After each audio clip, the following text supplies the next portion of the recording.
India का। Terribly market down हो गया है, लेकिन टेरिबली मार्केट डाउन होने का कोई असर मोदी और शाह जी के ऊपर नहीं दिखता है। अमेरिका में जिस प्रकार से लोग सड़क पर उतरे हैं, क्यों? जो एक वहां अलायंस हुआ है, president Trump and Elon Musk में एक अलायंस हुआ है, और एलन मस्क पूरा देश कंट्रोल कर रहा है। पूरा शेयर बाजार वहां का उद्योग, वहां की फाइनेंस। हमारे देश में भी यही हो रहा है। शेयर बाजार से लेकर पूरा आर्थिक जो क्षेत्र है, वो एक उद्योगपति मोदी जी और अमित शाह 3 लोग कंट्रोल कर रहे हैं। अमेरिका के 50 स्टेट में, 50 स्टेट में लाखों लोग सड़क पर उतरे हैं डेमोक्रेसी बचाने के लिए। हमारे देश में भी जल्द ही, मुझे लगता है, मुझे विश्वास है, इस देश को बचाने के लिए, इस देश का डेमोक्रेसी बचाने के लिए, इस देश का फ्रीडम बचाने के लिए हमारे देश में भी इस प्रकार से रिवोल्यूशनरी कदम लोग उठा सकते हैं। सर, इंडियन सेबी ने जो काम नहीं किया वो यूएस में किया हुआ। अदानी का शेयर 4,000 था 1,500 पे आ गया सर। नहीं, हमको उनसे सबक लेनी चाहिए। डेमोक्रेसी क्या है? हमारे देश के लोग अभी भी अंधभक्त बने हैं। जब उनकी वो अंधभक्ति की नशा उतर जाएगी तब पता चलेगा हमारे हाथ में, हमारे पॉकेट में कुछ नहीं बचा है, सब कुछ अड़ाने लेकर चले गए। सर, राहुल गांधी ने ट्वीट किया था कि अभी मुस्लिम्स के बाद क्रिश्चियन का नंबर है कि उनकी सबका नंबर है। के बाद कल जब उद्धव जी ने कहा तो मुस्लिमों की कॉपी क्या है? उद्धव जी अगर कोई सच का, राहुल गांधी। अगर सच का कोई कॉपी करता है तो उनका स्वागत करना, झूठ का कॉपी नहीं करना चाहिए। जो झूठी बातें हैं उनका कॉपी हम कभी नहीं करेंगे। ये तो सच है। आपने जो वक्फ अमेंडमेंट बिल लाया है, वो 2 लाख करोड़ की जो प्रॉपर्टी है वक्फ बोर्ड की, वो मोदी और शाह जी और बीजेपी हड़पाना चाहती है, अपने उद्योगपति को देना चाहती है, आपस में बांट लेना चाहती है। हमने उसके खिलाफ वोट किया है।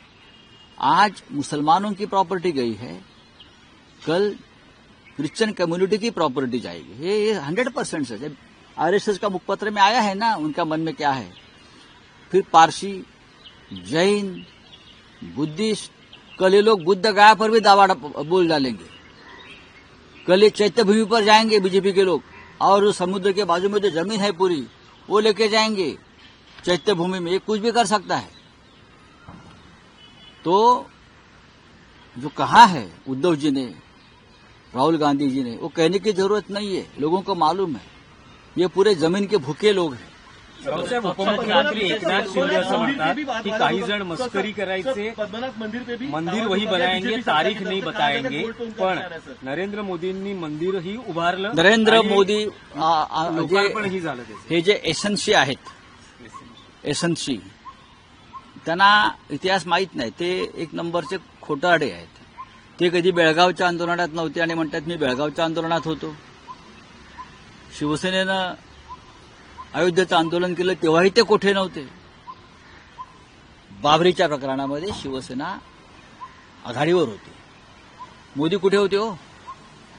मोदी, अमित शाह कुठे होते अयोध्येच्या आंदोलनात? भूमिगत, हे कायम भूमिगत असतात। भूमिगत असतात म्हणजे कुठे ढोकला खात असतात? आम्हाला सांगा, तुम्ही कुठे होतात? माझ्यावर चार्जशीट आहे, तुमच्यावर आहे।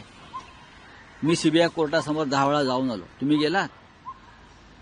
तारीख नाही बघा, ही घोषणाच आमची आहे शिवसेनेची। मंदिर वही बनाएंगे, तारीख नहीं बताएंगे, ही घोषणा शिवसेनेची आहे। त्याला माहित नसेल त्या माणसाला। नाही, पण ते म्हणतात की ही मस्करी केली गेली। ही मस्करी नाही, हे पण आमचा मोदींनी दबाव। मंदिर उभं अहो, केलं. मोदी काहीच उभारू शकत नाही। मोदींनी देश विकण्याचंच काम करू शकतात। कुठे मंदिरे, सर्वोच्च न्यायालयाच्या माध्यमातून मंदिर उभारलं आणि हजारो लाखो करसेवकांच्या बलिदानातून मंदिर उभारलेलं आहे। या गांडूंच्या सहकार्यानं नाही उभारलं, जे पळून गेले। खोटं बोलतात ते। चला, धन्यवाद। ही मराठी भाषा वापरासंदर्भात मनसेनं सुरू केलेलं आंदोलन पक्षाचे अध्यक्ष राज ठाकरे यांनी तूर्त थांबवलंय। ते म्हणाले, पण मराठी मुद्द्यावरचं लक्ष हटू देऊ नका। बघा, तुम्हालाही माहिती है, आम्हालाही माहिती है। न्यूज नेशन अब व्हाट्सएप पर खबरों की ताजा अपडेट के लिए न्यूज नेशन के इस क्यूआर कोड को स्कैन करें।